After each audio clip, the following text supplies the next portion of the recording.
The Camera Ninja writes, I'm a Sony fan. This is why I don't appreciate a Canon camera. This is in quotations with relation to a video I had published a little while back on my impressions and review of the Canon R8. And so let's look at a couple of things here. First, let me go through the comment, and then I want to share a few things with relation to my relationship with cameras and how I think people should be approaching technology and gear for the visions and ideas that they have in their mind. So number one, let's start with the comment from Camera Ninja. Mate, you obviously, I wonder if you're Australian. I'm not going to impersonate an Australian person, don't worry. Mate, you obviously are a Sony fan. It's fine. Everybody has their needs, but don't put a cheap clickbait video about a Canon camera. I don't know about it being actually clickbait. The headline was clearly 6 reasons the Canon R8 is not for you. And if those 6 reasons are of value to you, then the Canon R8 would not have been for you either. So for that reason, I do not believe it was clickbait. But if you do disagree, then let me know in the comments below. Continuing, you have obviously not tested it for stills use. Yes, you're right. Hope focus was video. Yes, there are us dinosaurs out here that do like to stick to stills. I never said stills users are dinosaurs, but okay. Even so, if you are deeply into video use, think about it. If you're going to want to take, if you want to do takes for about an hour or so or more, you're not likely to purchase a budget camera for the job, are you? Well, it depends, right? The Sony ZV-E10 here, I've got 3 of them. They replaced my XD cams from a while back. XD cams were 1-inch camcorder style studio SDI out video cameras, but I needed something that better for low light, and so I traded up for 3 of these. These cost me about $700 to $800 each, which is significantly cheaper than the Canon R8. So, and these I can record for 4 days back to back, 8 hours a day, 4 hours at a time without any overheating indication. So, I mean, I don't know. You tell me. Can I get a long form video recording camera for that is budget?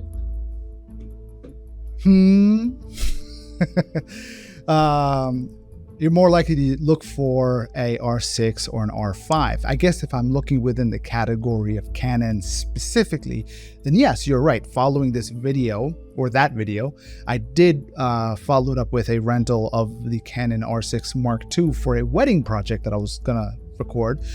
And it was wonderful. In fact, I sung its praises to it almost being the perfect camera, except for one major caveat.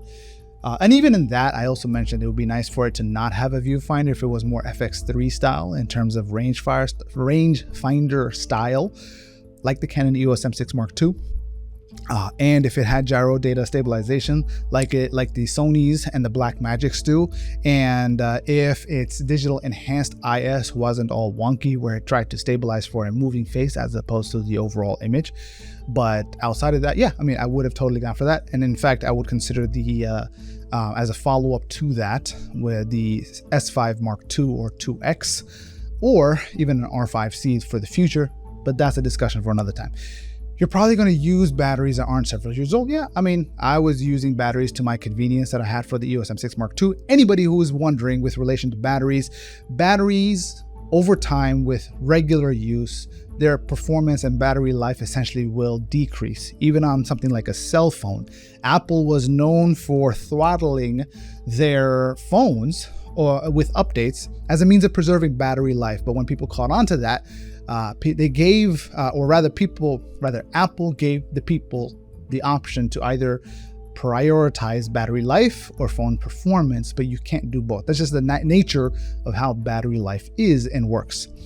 So yes, you're right. If somebody were to get a Canon R8, now even the new battery of the Canon R8 was okay. It was like barely 45 minutes. So if I recall. Know your audience, look at what the camera is designed for, test it against it, not go make a YouTube video. I want to make a Hollywood video. The R8 isn't suitable so much, so it's a rubbish camera. All right, so first of all, I did not know the content I was creating was Hollywood worthy, but if it is, I take that as a compliment. Why, thank you.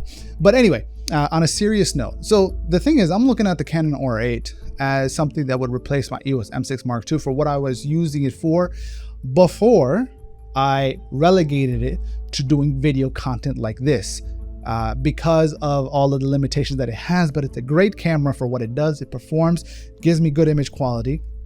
It's riddled with limitations, right? And I found ways to get around those limitations with regards to battery life. I mean, the internal battery is dead on that thing as well, where if I unplug or take the battery out from inside the camera, I have to reset the date and timer. And this is also a replacement camera because the first EOS M6 Mark II I had broke because it fell from my hand and the screen shattered, but then it was under warranty, so Canon replaced it. But then, with the limitation of battery life, 30-minute record limit, the fake 4K, meaning it's a 7K image, line skip down to 3K, then there's upres to 4K, a whole bunch of overheating after 45 minutes. So to bypass all of that, I've already got it set up. But then, although I really like this camera, I like taking it out, I was hoping to find something, maybe even in full frame, that I could use for outings. Now, I did consider using a Sony camera for outings on family gatherings, but it's one of those things that I feel like it requires a lot more work to get to the image that I want for those kinds of things where I'm not doing something professional. So yeah, I mean, that's the kind of videos that I'm looking to produce and record. The only other camera that I can think about that actually helped me get to that was the Sony A7C, which is one of the reasons I'm actually considering it now. And I remember thinking to myself, A7C is great. It's a double camera. It has oversampled video, 4K in both full frame and crop mode. And so, but the thought was, I don't want to pay more than $1,000 for it. And so recently, with the release of the A7C Mark II, the A7C Mark I has declined in price. So therefore, it is now a tempting proposition for me to get that. On the other hand, I would love to consider renting the A7C, not A7C, A7E, no, ZV-E. Ah, man, Sony's got some funky names. The ZV-E1 or the FX3, but I would assume the ZV-E1 would be riddled with more limitations than the Canon R8, but I won't know until I rent it. Now, the whole idea of know your audience, look at what the camera is designed for, no. First of all, the philosophy of this channel is not, hey, let me see what the people are wondering about and let me create a video around that so that I can get views. No, the creation of the content on this channel is geared more towards helping the people that I work with when they have a question, or an entire group of people within the clientele that I'm working with directly. The same question keeps coming up over and over. I create a video around that. And so, yes, I absolutely know the audience, maybe just that the content for which I've created the video was not you. Something to think about. But other than that, most of the videos on this channel are inspired by questions that come in the comment section here. They're inspired by questions that come across to me directly, either on forums or Facebook groups that I am a part of, or it is simply exploring a curiosity that I personally have. So the audience of one, it is me that I made the video for. And so for that reason, I continue to create content. I've been creating content on here. So know my audience, I know myself. Know thyself, for sure. And so I create a camera around that. And now one of the things that helps me learn, helps me grow in the face of technology and learning is for me to document and share what I learned. Not so much that I can influence your decision to buy a camera.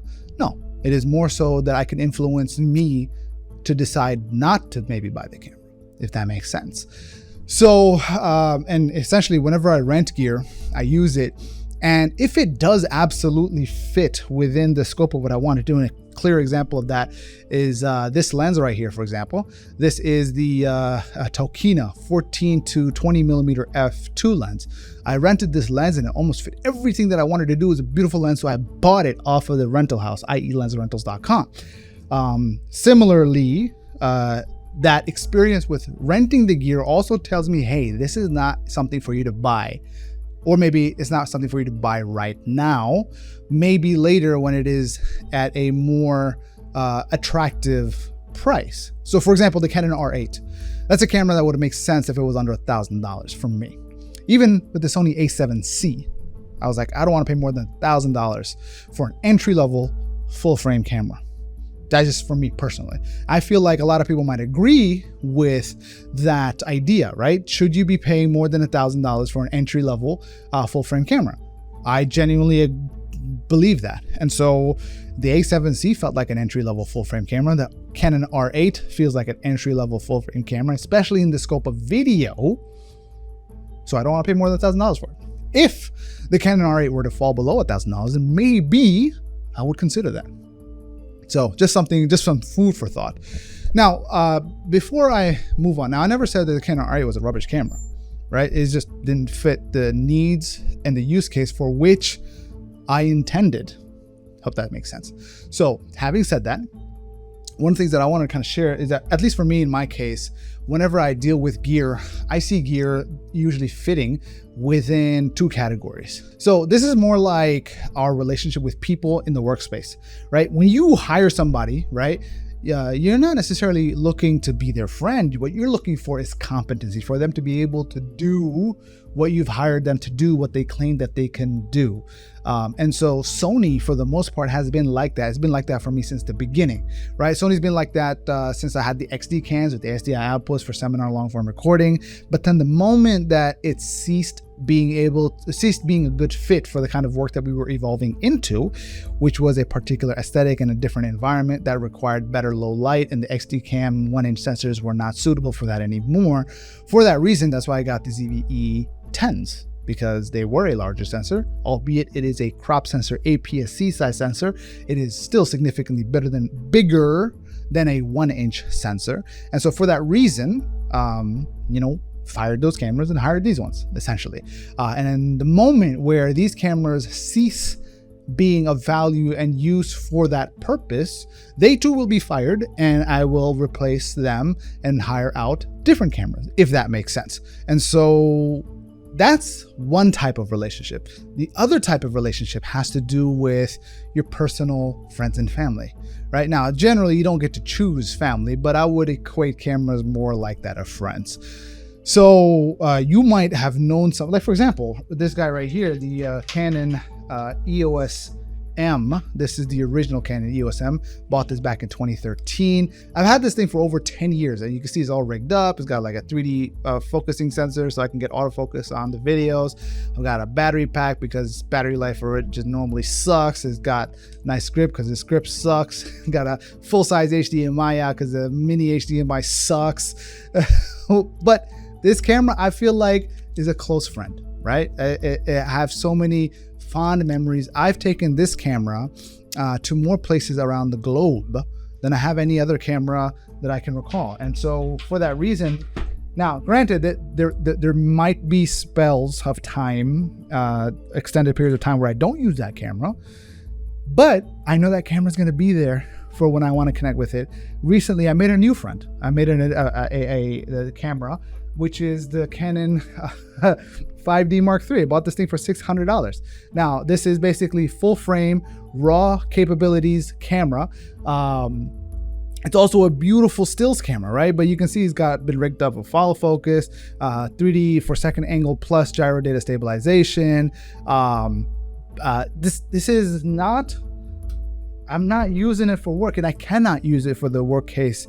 It would not be reliable with relation to, because of the hacked software, the Magic Lantern, which bypasses the firmware, which essentially turns it from a photo first camera into a raw video camera, right? To a degree where the images that come out of it make Sony stuff look like child's play. And so, but like, I'm not going to rely on my friend whom I love dearly to be able to help me in a professional context, if that makes sense. And so I have a different relationship with certain cameras. And I would say Canon as a brand, I perceive it as a camera that would be my friend. And even here, I'm using the Canon EOS M6 Mark II.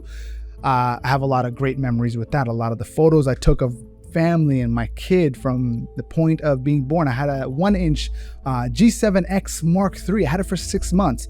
I captured my kid being, from the day of his birth up to like 6 months old, like capturing moments and stills with him, taking with me as my pocket camera when I travel with friends and family. Like, I still have a feeling of closeness, friendship with that camera, but there's too many limitations. Actually, the one major limitation was autofocus. autofocus on that camera sucked. Contrast-based autofocus. And so I replaced that camera with the Canon EOS M6 Mark II, which took place of that. But then so many limitations later on, I am looking for a new friend. I thought the Canon R8 would be that friend, but it wasn't. It was too clunky to fit within the scope of some gear that could accompany me on the day-to-day. I considered the A7C, as I mentioned before. I'm considering maybe renting the A7C II. I'm also considering maybe getting the ZV-E1, or maybe I should get the Sony Xperia 1V or the iPhone 15 Pro Max because of its amazing video capabilities. Or I should just, relegate myself to upgrading from a Pixel 6 Pro to the Pixel 8 Pro whenever that comes out. But you get my point. The two different relationships. A professional relationship, which is like, do you have competency in order to be able to do the specific thing that I need you to do? If so, great, you're hired. Versus, hey, do you make me feel a particular way? Do you make me feel like I'm connecting better with the people around me, whether it be my friends and family? Are you a member of that crew, so to speak? And so I hope that makes sense. That's been my approach, especially with gear. You're either a work friend or your personal friend. A work friend is not really a friend; it's more of a, hey, let's get this job done. So that's kind of like where I'm at now. Almost all Canon higher end cameras have a viewfinder. You're sort of correct, but keep in mind, depending on which high end camera you're talking about. So, for example, the C70 doesn't have a viewfinder, right? I can understand why the R5C has a viewfinder because they're taking the R5, which is a photo first camera. But it would be awesome if they make an R5C Mark II that just does away with the viewfinder, maintaining its size, almost kind of like a boxy shape, but lower height profile. That would be awesome. I get that the C200s, C300, C500, they have viewfinders, but then again, they're also designed like a broadcast camera where you would place that thing on your shoulder and the thing kind of comes around over your eye. And it makes sense. You're not going to necessarily use that camera right in front of you as such. And so its design in terms of how it would be used makes sense for it to be a viewfinder, but even that, it's not a viewfinder like you would find on a stills camera. So if you want a rangefinder, go to Fuji or Sony, because right now, yeah, you're right. Fuji has rangefinder style, Leica has rangefinder style, Hasselblad rangefinder style. Fuji's GFX 100S Mark II has a removable viewfinder, so you kind of get that lower profile. It looks great, but I'm also looking to buy something, like I said, for a price that makes sense. And right now, as a brand, I don't see Sony as a friend brand. I see Sony as a let's get work done brand. And that's the thing I've tried bringing the Sony camera on family trips.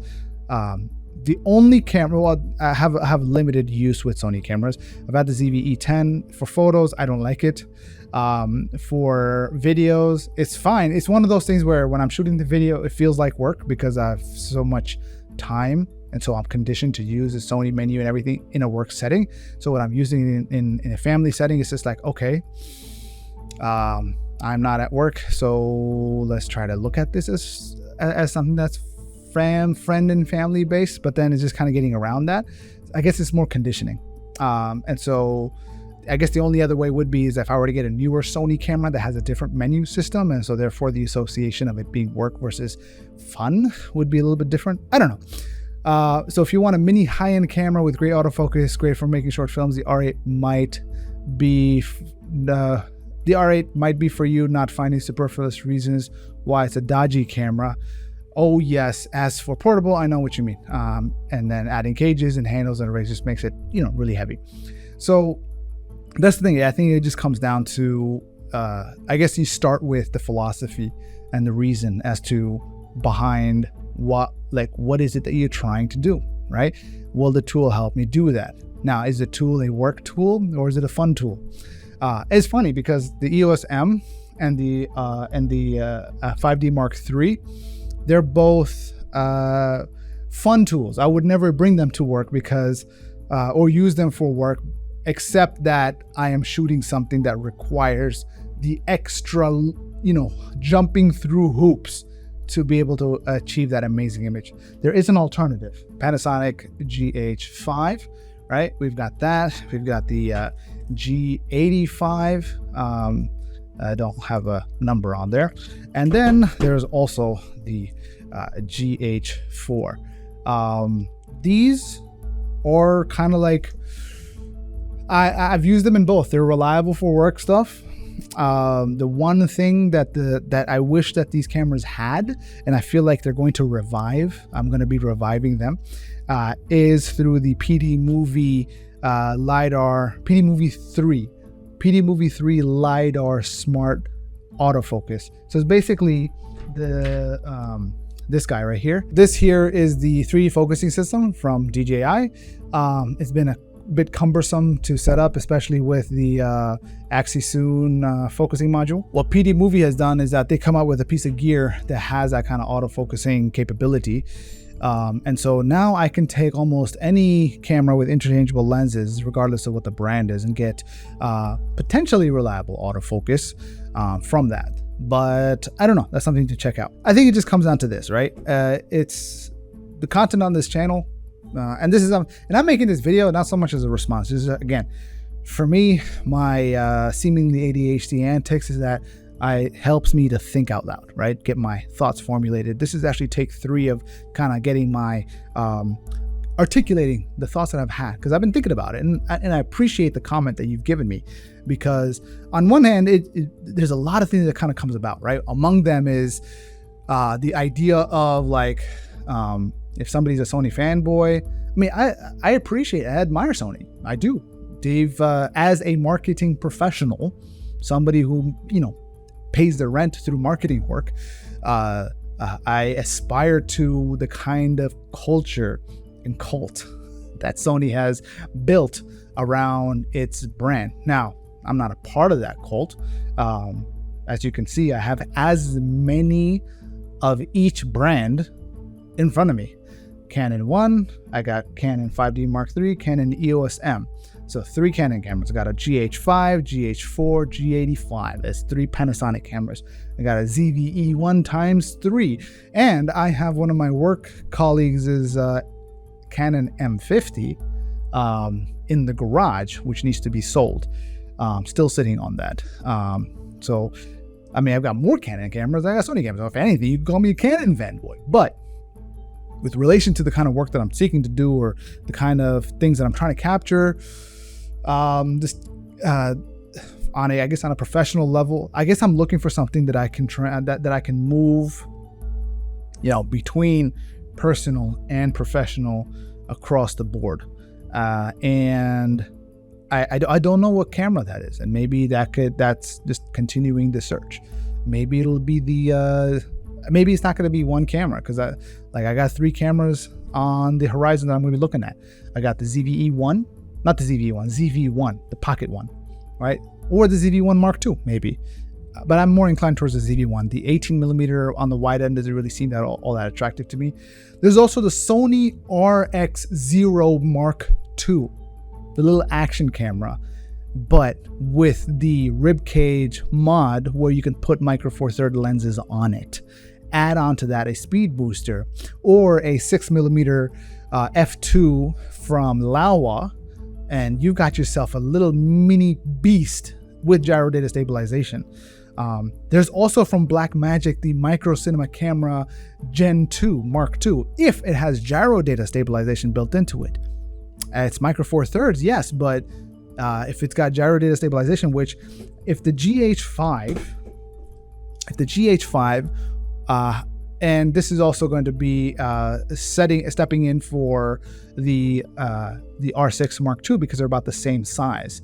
If both of these cameras had gyro data stabilization, reliable gyro data stabilization built in that I can bring into the gyro flow in the same way you can use Catalyst Browse on Sony, we'd have a winner, right? Reliable autofocus, gyro data stabilization, and I think that kind of wins the batch between them. Panasonic does not have gyro data stabilization that I can bring into it.